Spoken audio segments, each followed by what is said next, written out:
Hello again, it's Noob, and here we have a gorgeous Ruko 2 closed shackle padlock. I never picked one of the closed shackle version ones of these. These are also known as the green stripes. I absolutely adore these locks. I like the way they look as well, the shape of these. This is from my good friend Ruko, who lent me this, and he's got one of the big red stripe ones of the closed shackle. It looks absolutely epic. Now, Ruko have an excellent reputation for anti-pick, just because they have all sorts of different pins. They have the sort of acid barrel spools, they can have Christmas tree spools, they have gin bottle spools, they have undercutting.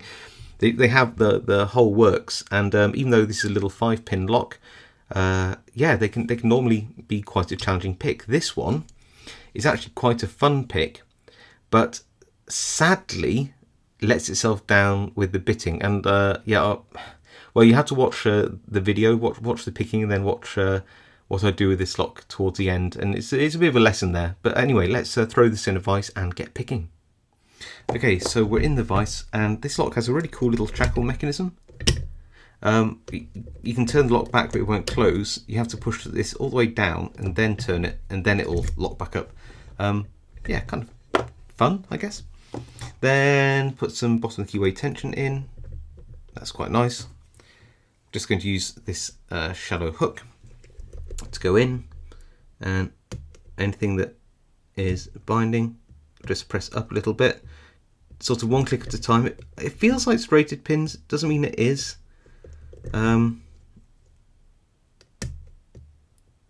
It could be spools or gins or Christmas trees. Very hard to sort of tell based on the feel without having a look inside. Could just be those tight, sort of sharp-lipped Asus pins which catch on an undercut. That could also be true.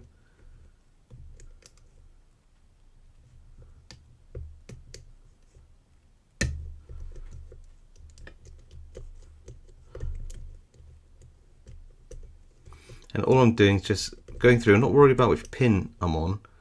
It's literally about just going through. You can hear those little clicks and finding anything that's binding and just pressing on it to see whether it will go up another notch, just like those clicks. It's about just feeling with that tip. If it feels like you're oversetting, just stop, add a bit more tension, keep going. So 1, 2, 3, 4, 5.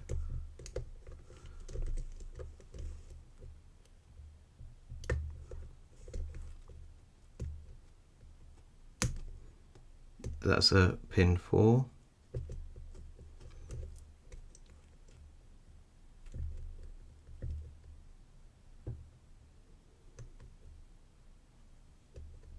Go again back through 3.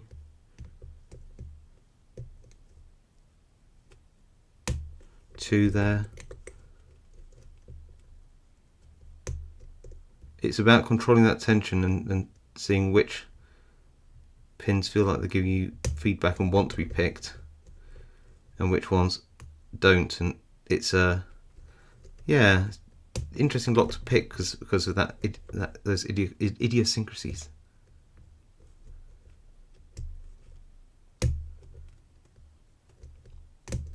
I'd love to know what's inside here because it's given me so many clicks.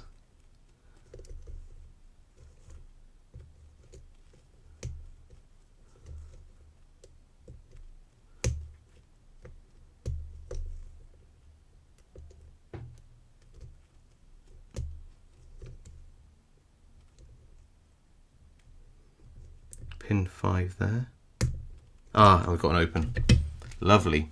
Really lovely pick. But that's the hard way of doing it. That's relaxing. It's quite a fun pick. You just take your time. It's not particularly hard with this bitting, but it's the bitting that is the problem, because if I put in this, look, I've got a city rake on a Ruko. If I just put this in, if I can get it in, there we go. A bit further. There we go, and give this a gentle rock and rake. There we go. Actually raked a Ruko open. Look at that.